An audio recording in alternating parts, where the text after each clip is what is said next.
Hi, my name is Agnes and I ruptured my Achilles tendon on June 8th, 2016, and this is my week 6 and 7 update of my non-operative treatment. So as you can see, this is the first video that I'm actually standing, no help from crutches. And when I went to my doctor at the beginning of week 6, I went completely non-weight bearing, so I was just hobbling on a crutch with my foot up. I came out with partial weight bearing. I was about to put about 45-50 pounds of weight on my foot, and I had to be using crutches at that point.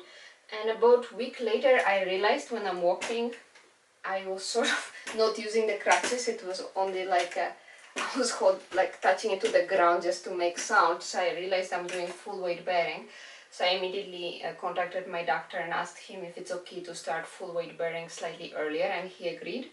And basically since for about a week now, I've been walking without crutches, just completely on my own. And couple of things that I picked up from this exercises with walking is, if you are partial weight bearing and you're told to apply a certain amount of pressure on it, one tip is, this is a scale, this regular bathroom scale. So when you're partial weight bearing, you just put your foot on a scale and see how much pressure you're applying, and that will give you an idea, how much of that weight to put on the ground as you walk. That sort of will let you gauge it. Another thing is when I think this is something that helped me with the starting to walk faster.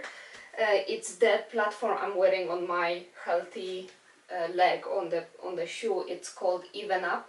So it's basically something you put on your existing shoe, and it allows me to be at the same level on both of my feet, left and right. And it's very comfortable to walk with it. My hips are on the same level, so I can properly walk straight. And I don't know, it's just much easier when I walk without that platform and without the shoe. I sort of am limping, and you can see a little bit of stress on the hips. So I don't think that's really good for you, but with that platform it's really comfortable. So I've recorded during the stages, the partial weight bearing, and then I did walk for a little bit with one crutch, and then full weight bearing. So I'll show you these videos as it happened during the week.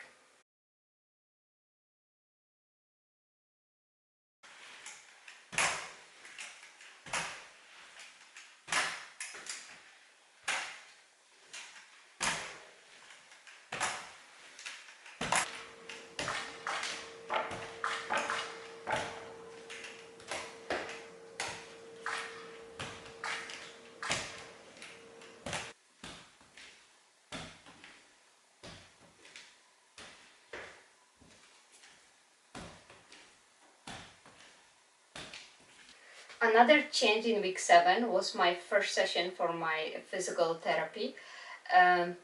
Basically, the first session was informative session plus all the measurements of my foot and range of motion of my foot.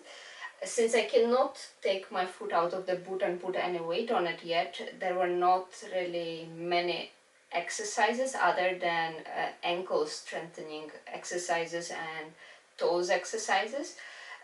But in a couple of weeks, when I get out of my boot, that'll change. So for now, what I'm told is to do my ROMs still the same way as I've been doing them for about 7 to 8 times a day. So that's just moving my foot up and down and to the sides and my toes. And now I have, I think, 4 exercises for my ankle. So I also remove my boot for that and do them.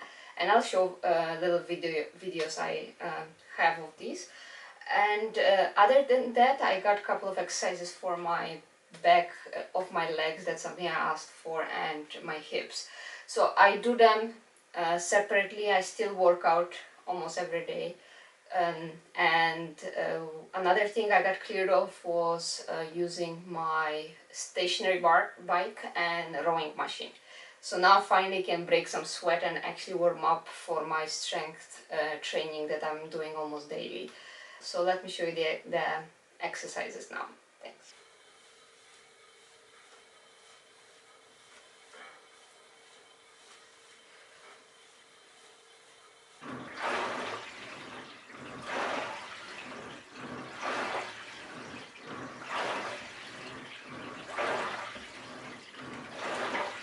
All the regular exercises that don't involve my ankle strengthening, non-PT exercises, I'm doing them in the boot.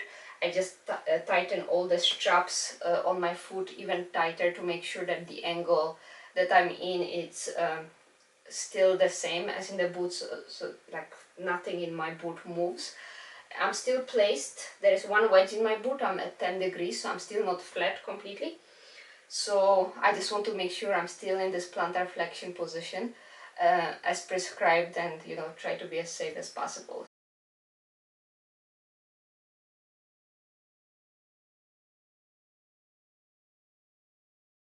So this is long sitting isometric ankle eversion, and this is all done in plantar flexion. That means my toes are pointing down. So I'm supposed to push or press the ball with my foot only for 5 seconds and then release. And then press for 5 seconds and then release. And here's the view from the top. And again, I'm not supposed to involve the rest of my leg. The rest of my leg is supposed to be relaxed. I'm just pushing with the foot. Okay, this is going to be long sitting isometric ankle inversion, and it's going to be done in plantar flexion, which means my toes are pointing down. So I'm supposed to push the ball with my foot only without using the rest of my leg. So I'm pushing for 5 seconds and then release, and that needs to be done 10 times. And the view from top, pushing for 5 seconds and release. Seated toe, towel scrunches. So I'm supposed to basically, by the way, this is my injured leg and I'm not supposed to be at 0 degrees yet.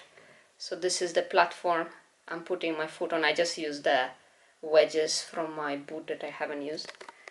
And I'm supposed to just scrunch the towel. And as you can see, it's not going that well. I can't believe what my toes have gone through, but they're not able to grab the towel. Just as a comparison, I'm supposed to do it like 10 times, 10 reps. So this is my healthy leg, the left leg, and just to show you what a difference. I'm able to grab the towel with this foot. With my left one, I'm trying hard. It's not easy. And I'm supposed to do 3 sets of that.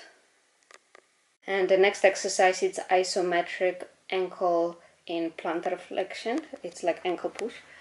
So again, I'm on the same platform.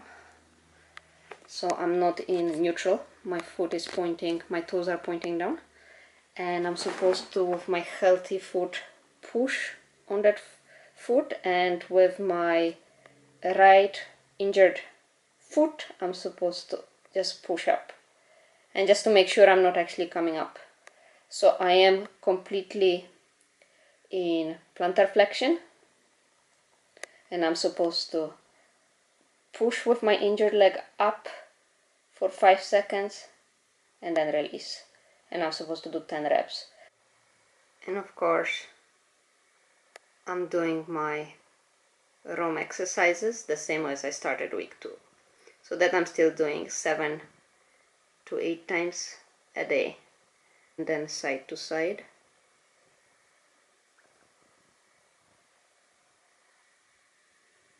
And then toes.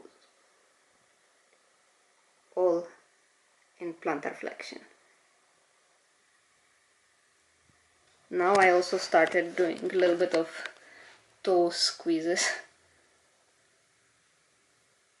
Since I notice my toes are really stiff when I'm doing the towel grips. So I have my foot in plantar flexion and just flex my toes themselves.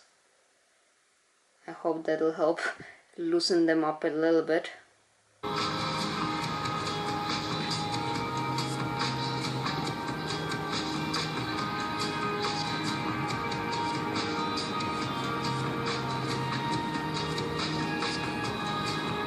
So that's about it for the week 6 and 7. The big thing is, of course, walking. That was the biggest happiness.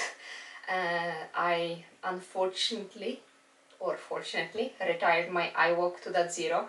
So I was a little bit sad about it, but obviously I upgraded. I have my 2 own legs and 2 free hands. I can do everything. As far as walking, I don't have any pain. One thing is, if I do walk a lot, I feel a little bit in my heel. It's not really pain, I just feel tired over there. So my foot definitely lets me know, sit down and, elevate. As far as swelling, there was not much more swelling than in the first weeks, but obviously I elevate less since I walk more. So towards the evening, I do see some swelling, but just elevation and a little bit of ice help out. And also, the PT mentioned for my husband to massage the liquid out of my foot by massaging it up. So that helps with swelling as well. Other than that, I've been trying to get out as much as possible in the evenings and on the weekends. Just since I can walk, I try to resume my regular life as much as possible. So the full weight bearing in a boot definitely helps. I know I'm protected by the boot now. So that's it. That's what I'll continue doing for the next 2 weeks, and I'll update you guys the next time I see a doctor. My appointment is in 2 weeks from now. If you're just starting and are a little bit scared, the first few weeks are definitely going slower, and later on as you progress it speeds up, so it's slightly more exciting. You see more changes then. So that's it for my update. I hope you guys are feeling well. Thanks.